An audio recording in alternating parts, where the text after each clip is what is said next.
Hello everybody, this is Havoc and welcome back to our Humankind, a tutorial for absolute beginners. This is episode 4 and right off the bat I want to say that this video is sponsored by Amplitude Studios. They are sponsoring the first 5 of these videos.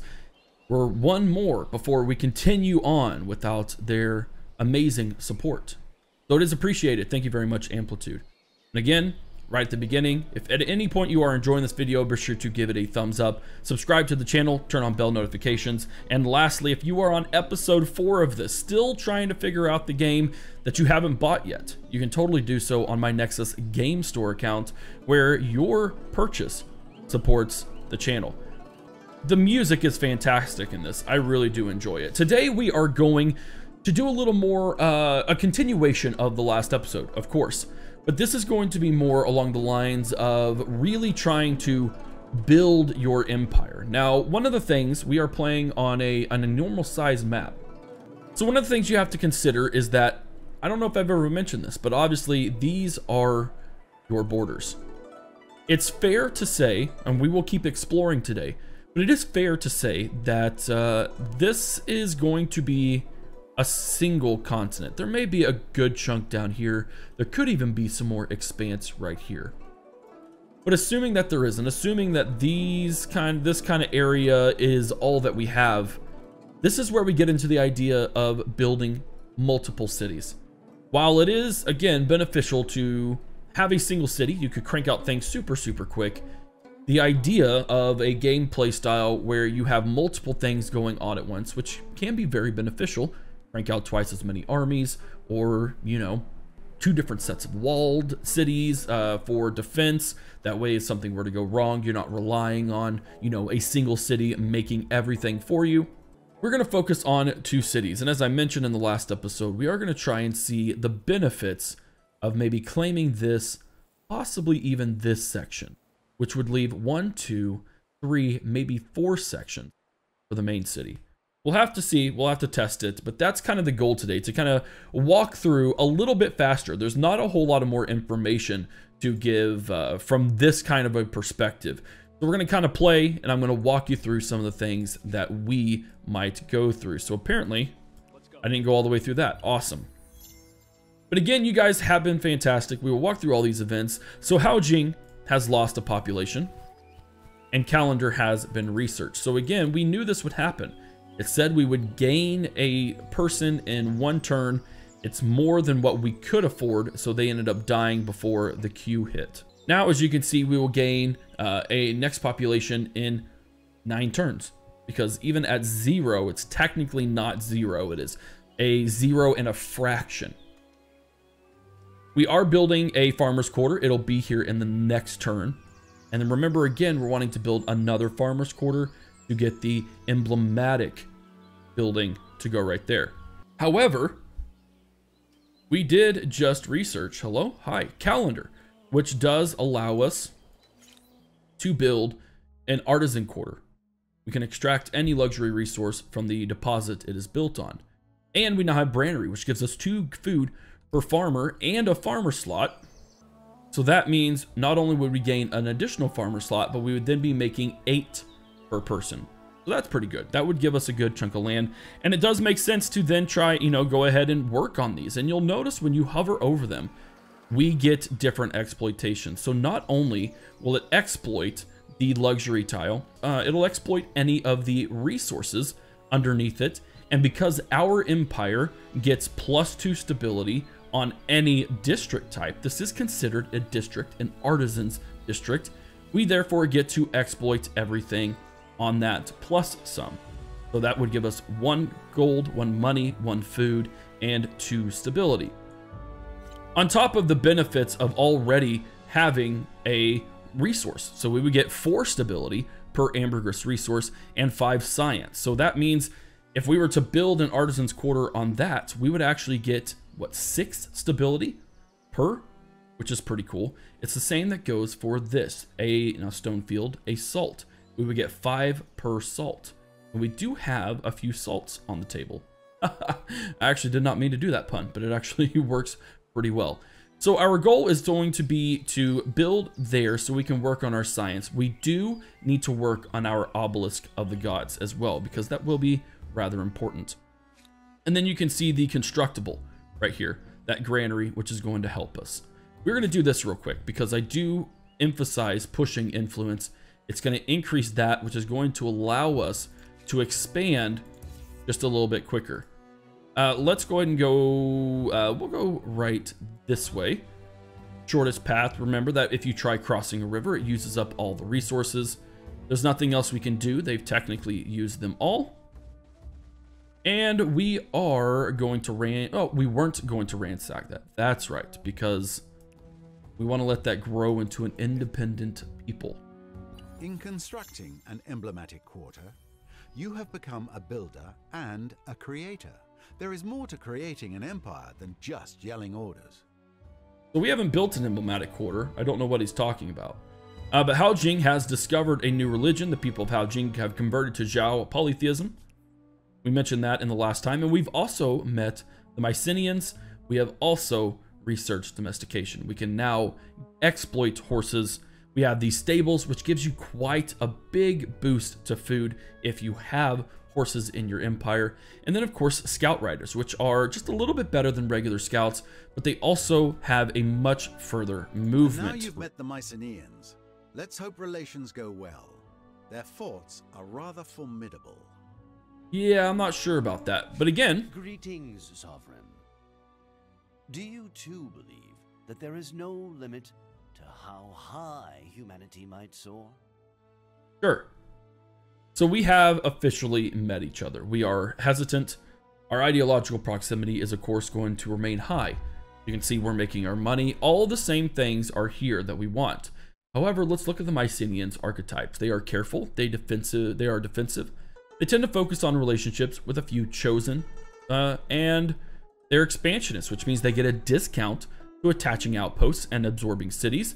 They're also a protector. They get 4 combat strength in combat for units in or adjacent to the district on a garrison. So if they have garrisons, you're pretty much not going to be able to take them. And they prefer strong defenses.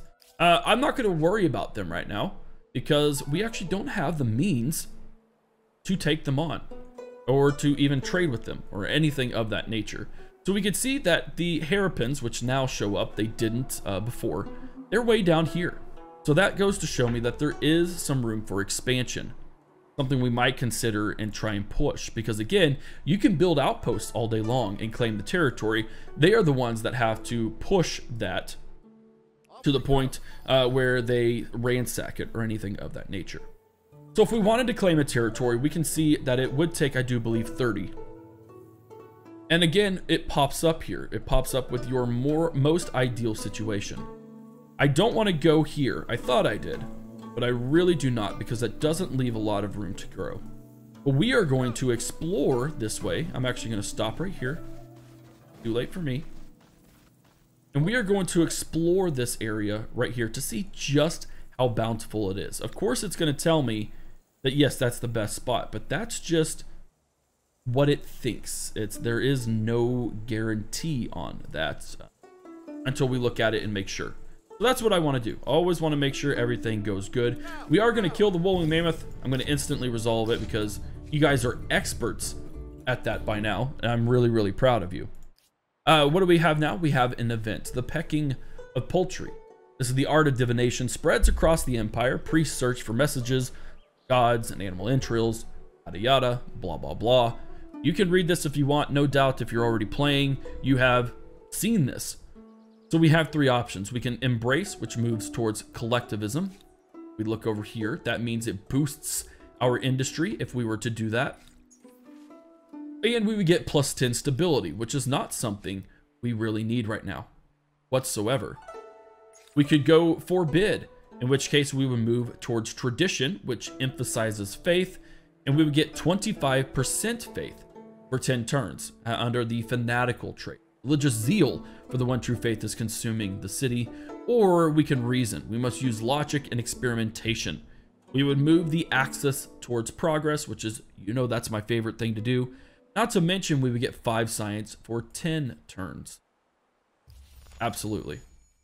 That's a no-brainer. In the turn again, carpentry has been researched.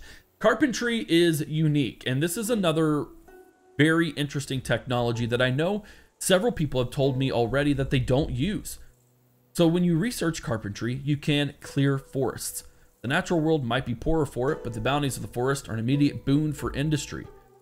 If you clear a forest using an army, you actually get, I believe it is 20 industry.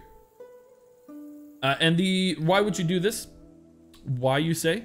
Well, there are going to be sections of your city that you are simply not going to expand. Or at least I haven't in the 200 hours that I've played. For instance, over here in Haojing, we can see that there are quite a few forest tiles over here.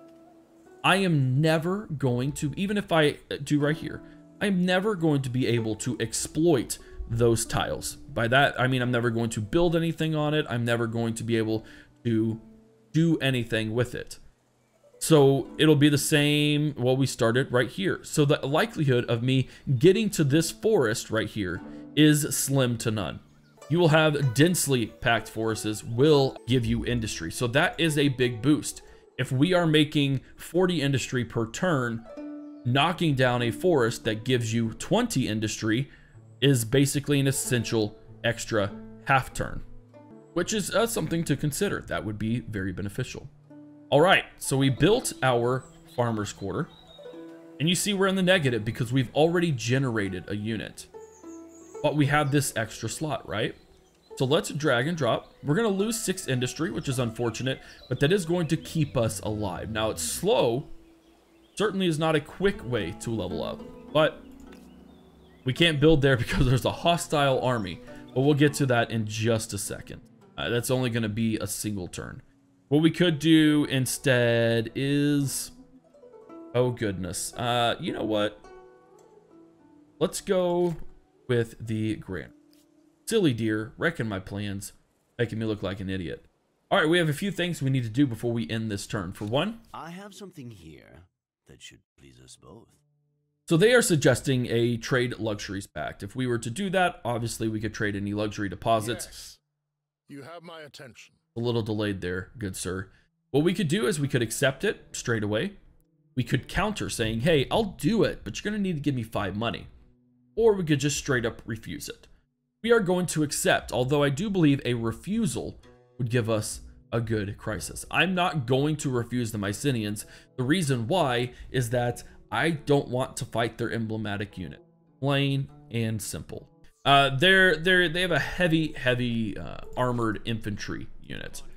It's just not something I'm really interested in. Now, we may have the only source of copper on this island or on this continent, but that doesn't mean they won't be able to get it some other way and use it. So we will just not do it about them. We will counter. The proposal is sloppy. There we go. The answer is no. If we were to refuse, I do believe it would actually give us a crisis saying, hey, it would give them a crisis saying, hey, they have refused to work with us. What are we going to do with it? And then we've unlocked yet another civic. So if we go down here, we can see combat strength on a unit would move us towards liberty. Or we could go with conscripts and give us minus 30% on a unit's industry cost. That would save us a pretty penny. But instead, we're going to focus on attaching outposts. Now, I know attaching outposts brings us towards tradition. But what I typically do is I build outposts because you can rescind that and do the other one later on. And then with founding myths, I go natural right because I want that influence on the main plaza. So we are going to do that. We're going to do this for right now. That seems to leave a lot of interpretation of right and wrong, not to mention yours and mine. And then if we were to go to do the 5 influence, it would knock us almost into the next bracket over towards progress. Let's go ahead and end the turn because we do need to establish an outpost here. So again, this is 12 food and 10 industry. You see everything we are exploiting. And if we were to go over here, we lose the mountains. Now again, our emblematic building can be built right here. Or it can be built right here. Remember, an emblematic unit can only be built once per territory. So you want to figure out the most optimal place. We will establish right here probably build a maker's quarter to make that more useful, and then we would build our emblematic quarter. That deer is out of the way, so we are going to instead place that guy right there, pop him over, reorder them. And then I forgot that we were going to split these units. We need to do that in the next turn. We can go down here and get a discovery. Always go for the discoveries because it ends up always being beneficial. We lost a unit. That's very unfortunate, actually. That's actually really funny. Population gain. All right, so our outposts. Remember that our outposts are just like a city with the exception that they cannot do much. There are very few things they can do. However, they do gain a population. It's just like a main city. It is going to generate food. If it goes over again, your population will die off. Now, this is the benefit of an outpost before you just automatically absorb them into a city. This is something very strong to consider. At any point, you can actually buy that quarter with influence.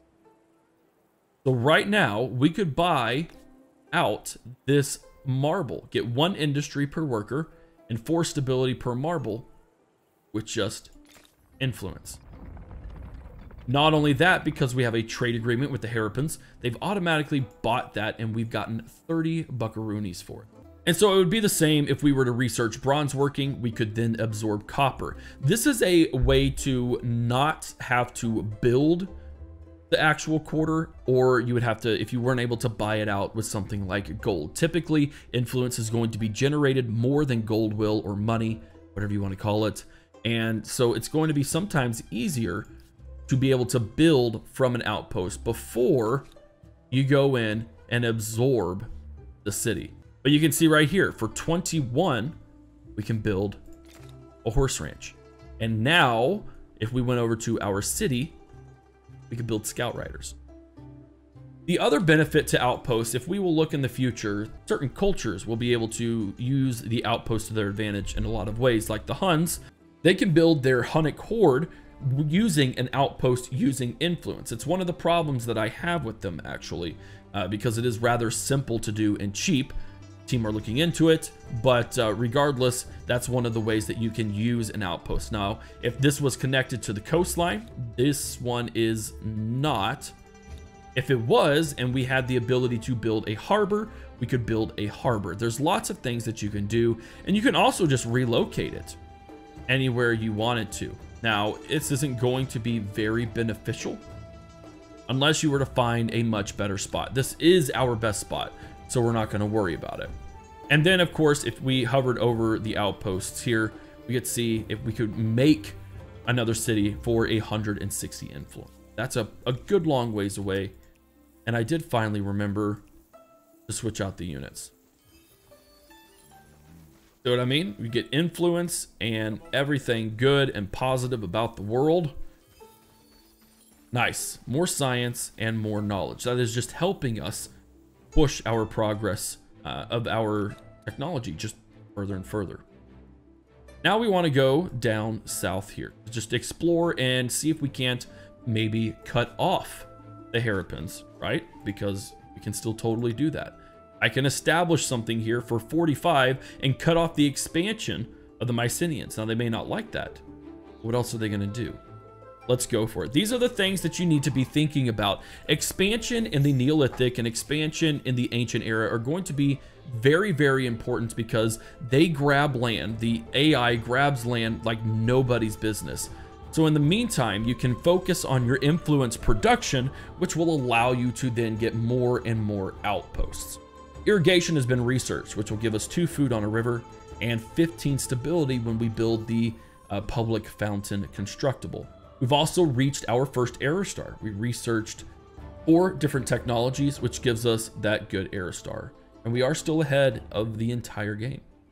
Violence has temporarily halted your selling of marble to the Harapan. I'm glad this event happened because if we will look here, right? This actually gives us, this is not our buying resource. They are buying it from us. But if we will look here, we have these 2 toggles. We have imports and export. Currently, we are not buying anything from them, although we could, and it's very beneficial. But if we were to go to the exports, this will show you the export route that the Hairpin's trade route is taking. Another thing you will notice is our trading posts. These are land transports, according to this thing. It looks like the sea to me.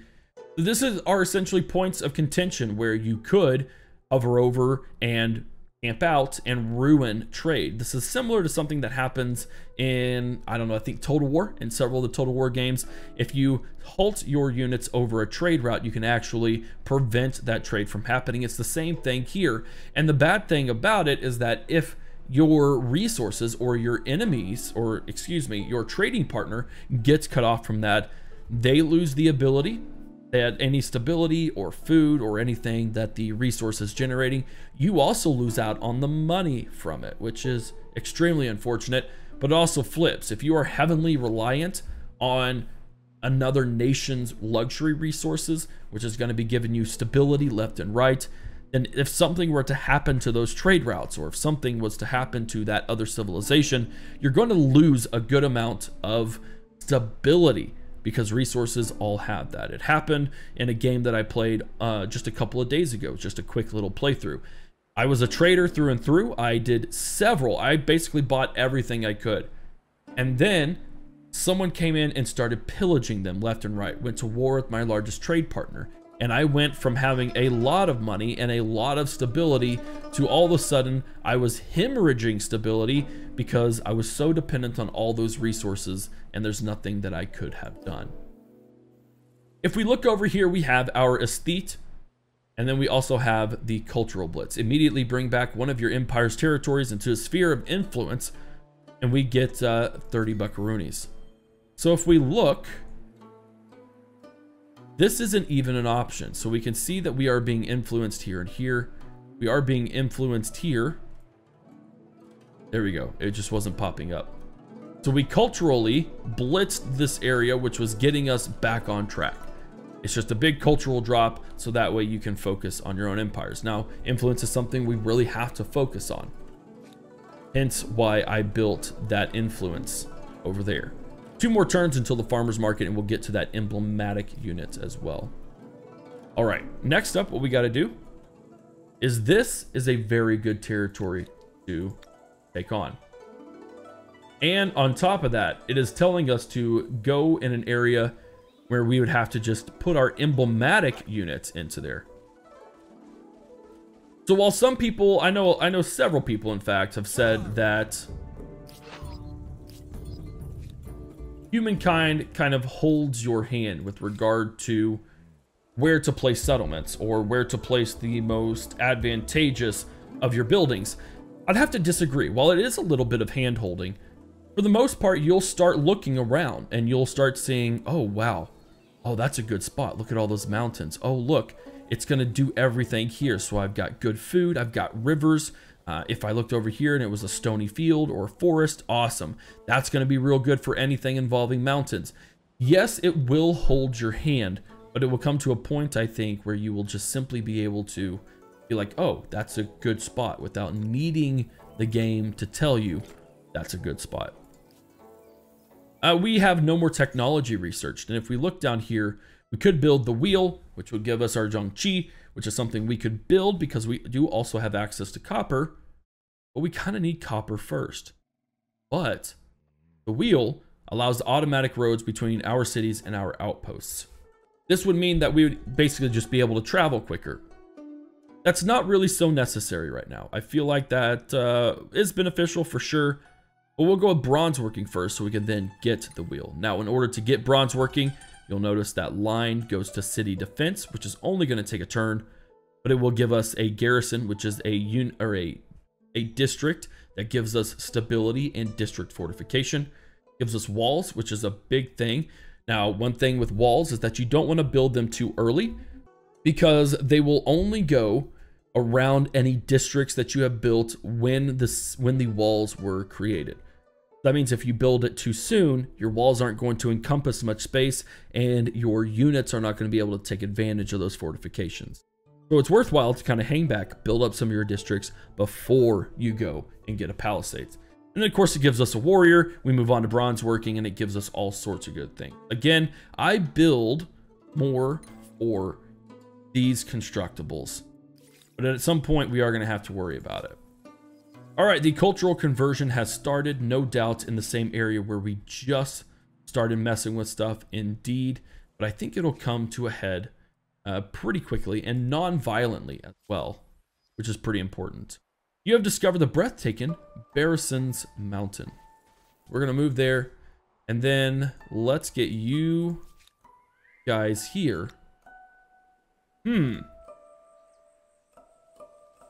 So it's telling me that this is a good spot because we would take advantage of, oh, there we go. I actually didn't see that there.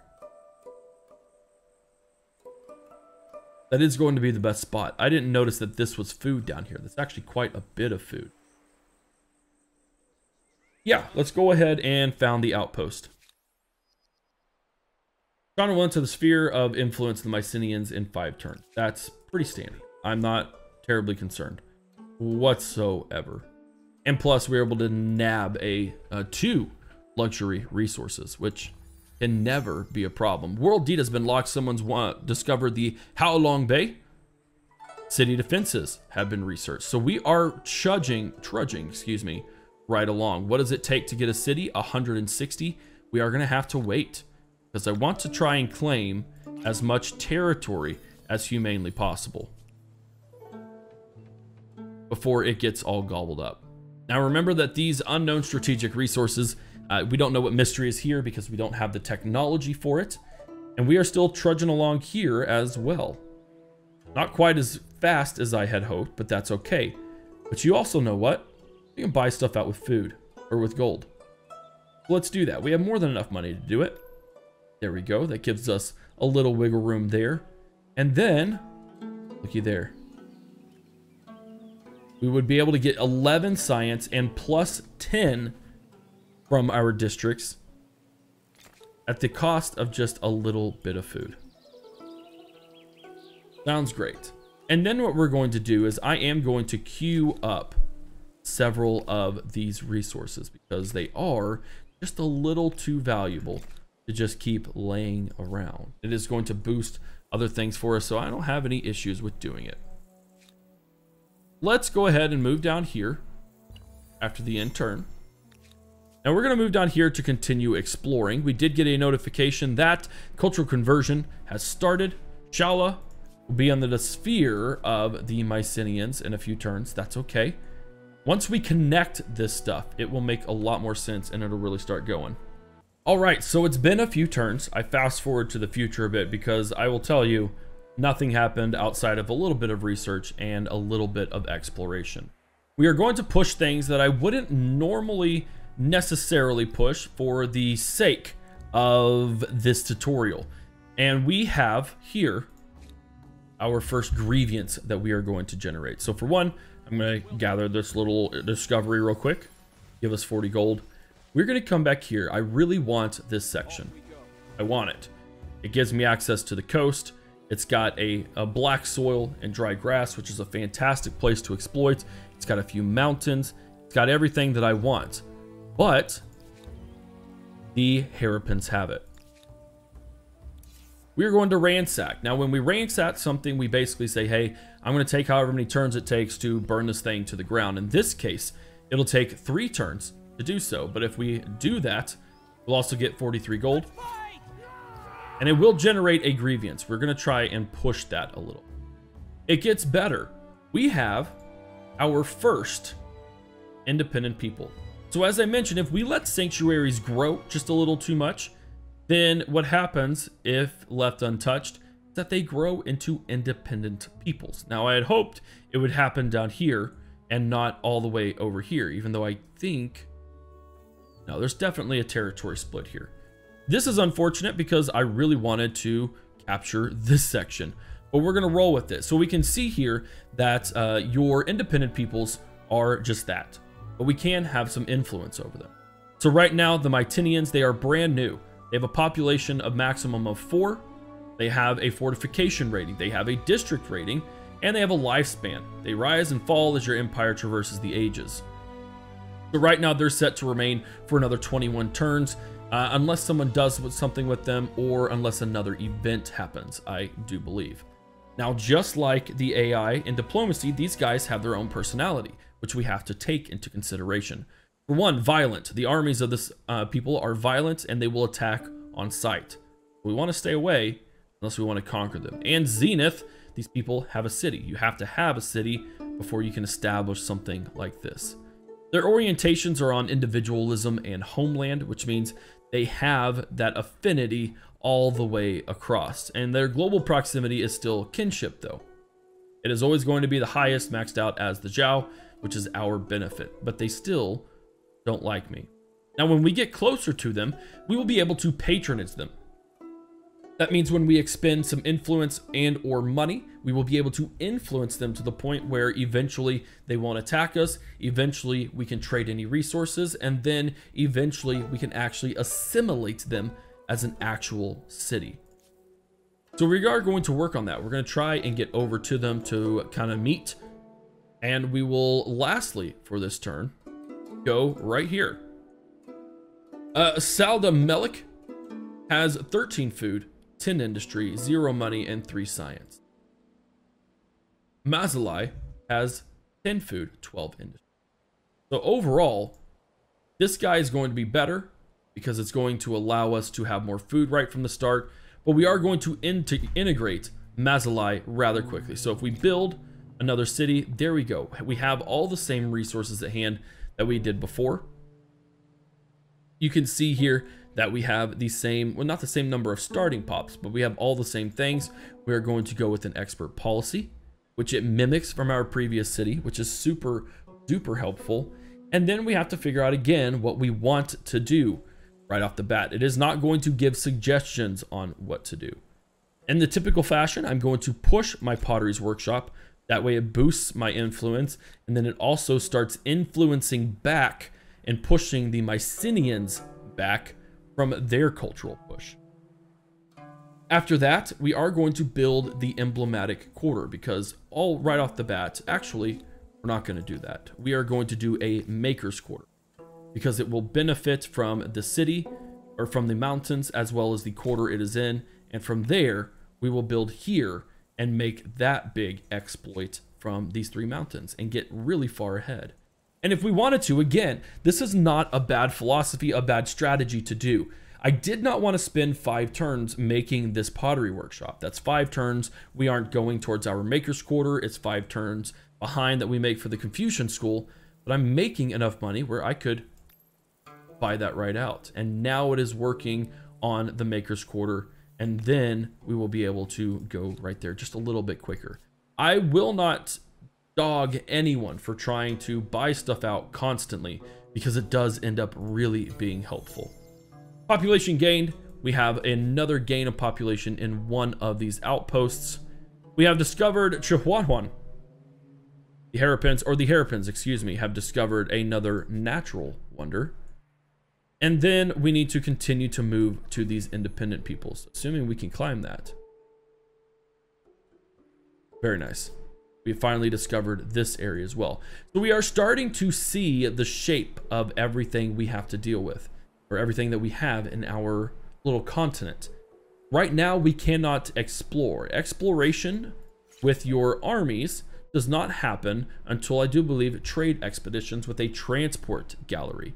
They will be destroyed by spending more than 1 turn in deep water, but if you'll notice and we hover over a coastal water is completely okay.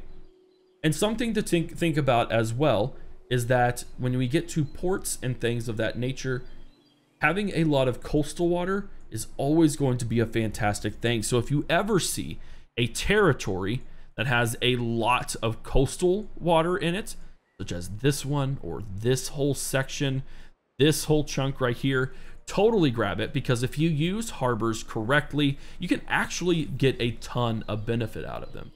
And then, of course, lastly, we'll see for this turn, I believe lastly, the fate of the free cities. This affects the independent peoples that we now have.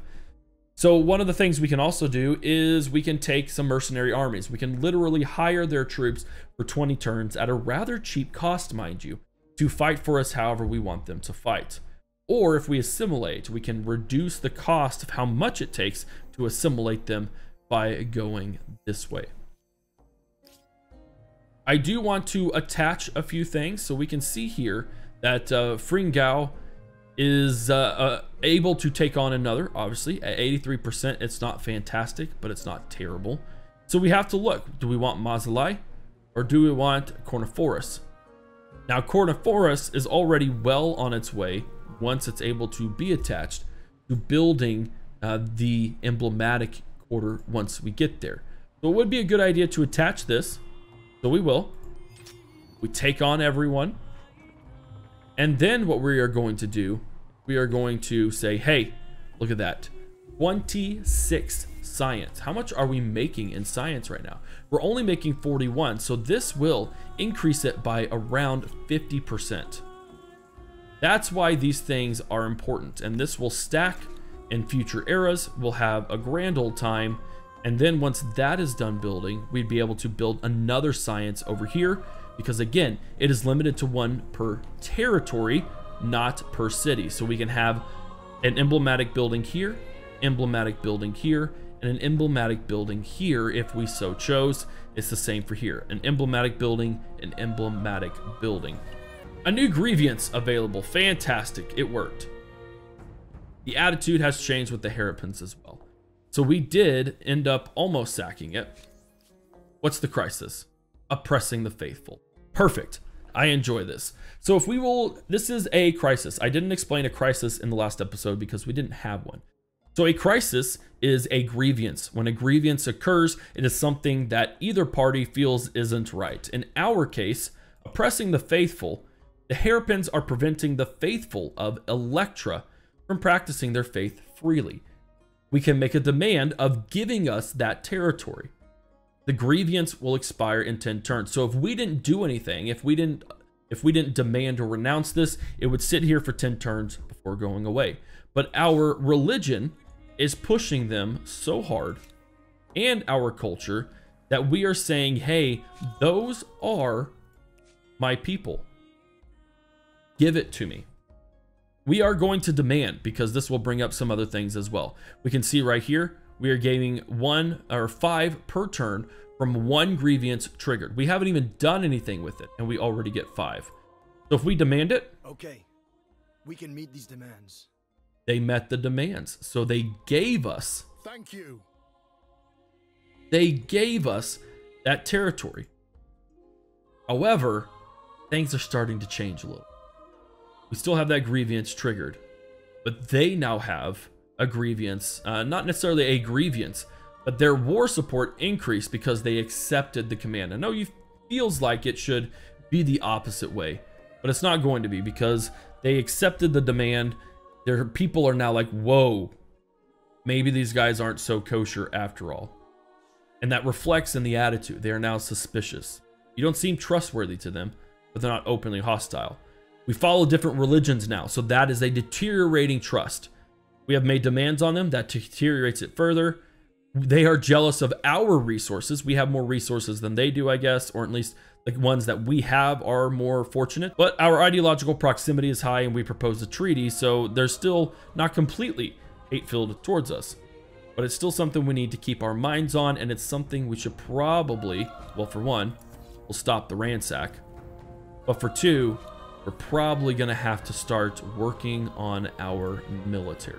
You can now see if I wanted to attach a 3rd outpost, it would cost a pretty little penny, an arm and a leg just about. But you also notice I can't do anything because of the independent peoples. It's going to be a pretty nice pain in the butt having these independent peoples here. And we honestly might take them out. We went over a curiosity and it gave us a warrior. Fantastic. Have I been able to discover them? I have.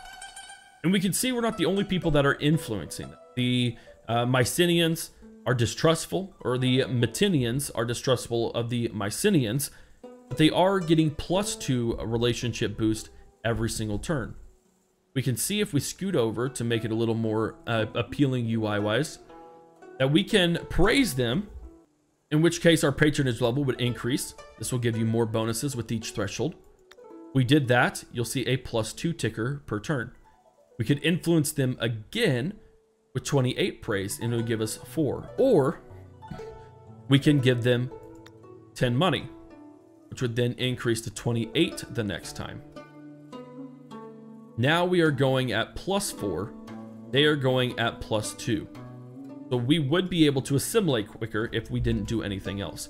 But we can see the tiers. At indifferent, nothing happens. They will attack us. If they're violent, they are violent. At tolerant, their armies can be hired as mercenaries, and this independent people will not attack you. This is especially important, obviously, for violent independent peoples. At 60, they are cordial. We can buy their resources. Their armies can be hired as mercenaries. They will not attack you, and the independent people share their map's vision with you. And then once we get all the way up, you can buy resources, you can do all that stuff, and then you can assimilate them as a city. And you can see already they're growing. They are now +5 population, and their turns have over doubled. You got to pay attention. You can totally use these guys if you want to in a way that is very befitting. They pump out a lot more units than they did in the pre-release builds, so it's something to consider. We could fuel our war with units that we aren't paying for, or we pay for rather, but we didn't build and use up. It's up to you guys how you want to do that. As for me, we will see just how well it goes. And then the attitude, again, it has changed. All right, so honestly, at this point, I think that everything has pretty well been explained to the degree of where we are at. What I'm considering doing at this point is fast forwarding to the future, to where we are dealing with things a little more concretely, be it going to war with the Mycenaeans, or potentially getting naval stuff figured out. Building more units is something we will also look at, but also working on obelisks of the gods. So in the next episode, I will be fast forwarding a bit. You will see a potentially much more established area with maybe some more territories incorporated, maybe a large army where I can explain the system, although it is relatively simple. It costs a certain number of industry. It ends up costing your population, which can reduce your FIM's output. It's all in how you want to look at it. But I do think we're going to start leaping forward a little bit from here on out, because things become a little more simplified until we hit to a point, whether it be actual warfare, whether it be sieges, or dealing with battles and terrains with multiple units, with multiple abilities, or whether it's just something, hey, a new mechanic has unfolded in a later era. So that's where we'll start expanding a little bit outwards, because at this point, I think you guys are confident enough to understand everything that I did here today, why I did it, the justifications for everything we are setting up, etc., etc. So guys, thank you very much for hanging out with me in episode 4. A big shout out to Amplitude, of course, for sponsoring this video. If you enjoyed it at any time, of course, give it a thumbs up, sub to the channel, turn on bell notifications, and if you haven't bought the game, or you want to buy it for a friend, maybe a family member, or maybe you want them to buy it for you, link is in the description and will be in the comments section as well. Thank you guys so much for hanging out with me again. I'm very much enjoying this series. This is Havoc, and I'll see you in the next one.